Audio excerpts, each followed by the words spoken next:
Cerca de 6 millones de toneladas son transportadas diariamente por tren en Estados Unidos, pero muchos trabajadores ferroviarios nunca logran saber lo que transportan. Al igual que en otros medios de transporte, el contenedor hermético de acero ha revolucionado las zonas de carga ferroviarias. Los trabajadores del Centro Intermodal de Transferencia de Contenedores Eagle Marine, que se enlaza con el puerto de Los Ángeles Long Beach, recibe 2 o más trenes al día. Cada uno puede transportar 200 contenedores, así que en este centro se cargan y descargan hasta 2.000 contenedores por semana.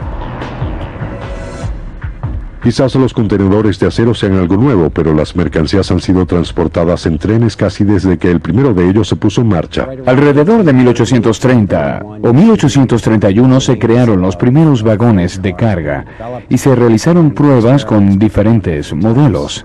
Pero los primeros trabajadores ferroviarios se enfrentaron a una dificultad que se había presentado en otros métodos de transporte, un trabajo agotador. Una de las dificultades radicaba en que la superficie sobre la que se colocaban las mercancías se encontraban a gran altura del suelo. Al principio eran básicamente los trabajadores quienes pasaban apuros para bajar del vagón abierto, ya fuesen barriles, cajones y otros objetos.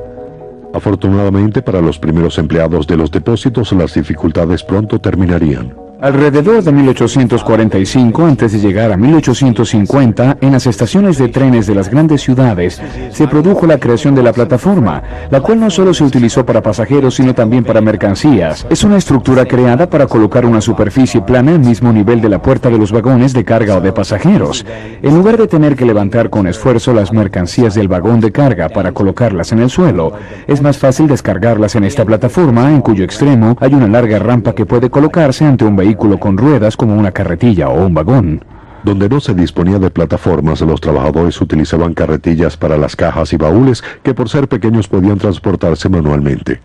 Estas son algunas de las primeras carretillas para equipajes y de las mercancías que se transportaban en ellas. Por lo general se les llevaba a las afueras de la estación, se colocaba la carga de las furgonetas o camiones y se llevaba hasta el vagón. Su altura era similar a la del vagón, a fin de que pudiera trasladarse la carga al mismo fácilmente. Pero con el tiempo los trenes serían utilizados para transportar una carga mucho más pesada. La Guerra de Secesión fue uno de los primeros conflictos de gran magnitud que dependió enormemente de los medios de transporte modernos. La novedosa tecnología de las zonas de carga cambiaría definitivamente los ferrocarriles y la manera de combatir. Durante la Guerra de Secesión fue notable el uso de las grúas para descargar, por ejemplo, la maquinaria pesada destinada a una fábrica de fusiles, de cañones o para alguna actividad relacionada con la guerra. Así pues se produce la instalación de grúas cerca de las estaciones de trenes y en sus almacenes de manera permanente.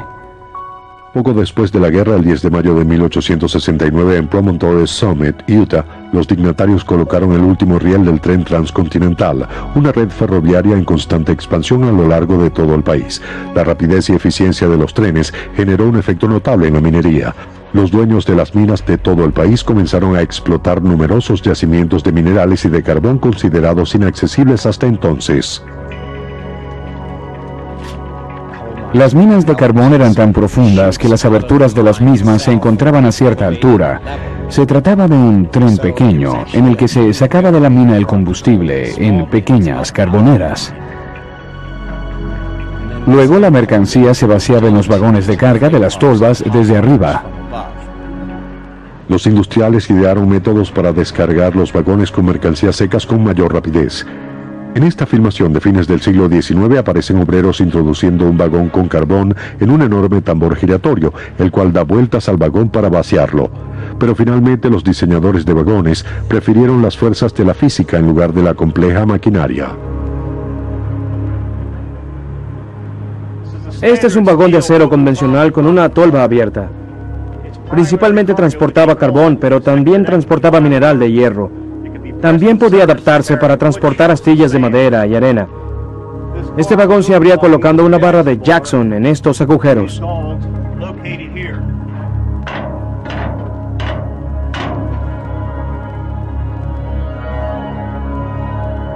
De esta manera, el vagón se colocaba en una rampa, se abría el depósito y gracias a la fuerza de gravedad, la carga del vagón caía en un vehículo de carga o en una gravera, como esta.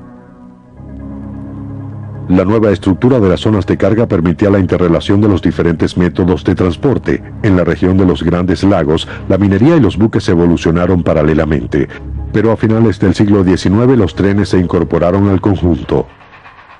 Los trenes fueron incluidos en los sistemas de carga.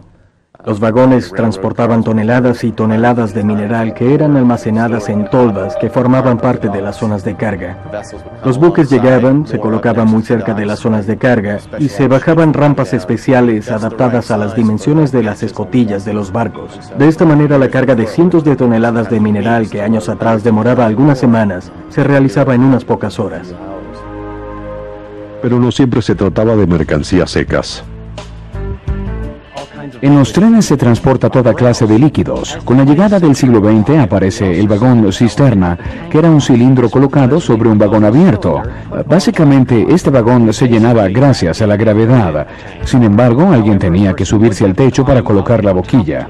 Si se observa un vagón cisterna moderno, se apreciará una serie de escaleras y plataformas para que el personal pueda subirse y abrir y cerrar los sifones, colocar las boquillas y asegurarse de que los líquidos penetraran sin gotear. Durante los 50 años siguientes, las zonas de carga ferroviarias movilizaron la maquinaria de guerra estadounidense, abastecieron las industrias prósperas y distribuyeron los frutos de la creciente economía en tiempos de paz. Pero en los años 60, gracias a su mayor versatilidad, los camiones se convirtieron en los principales vehículos para el transporte por tierra. Los trenes fueron relegados. Pero luego en los años 70 y 80 comenzó a desarrollarse un sistema conocido como intermodal, en el que se emplean tanto buques como trenes y camiones.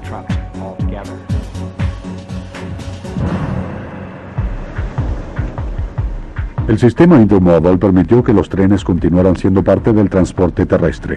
Hoy en día existen vagones de trenes especiales para diferentes usos.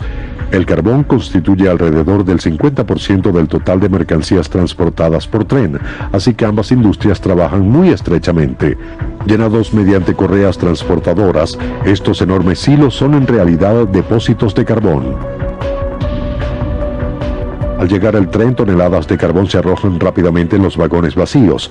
Por las vías se desplazan vagones abiertos, vagones múltiples, transportadores especiales de acero en espiral, de autos y por supuesto vagones con contenedores, cada uno con especificaciones de carga y descarga diferentes. Con aproximadamente 40% de las mercancías transportadas por tren en Estados Unidos, los depósitos ferroviarios continúan siendo las zonas de carga más concurridas del país.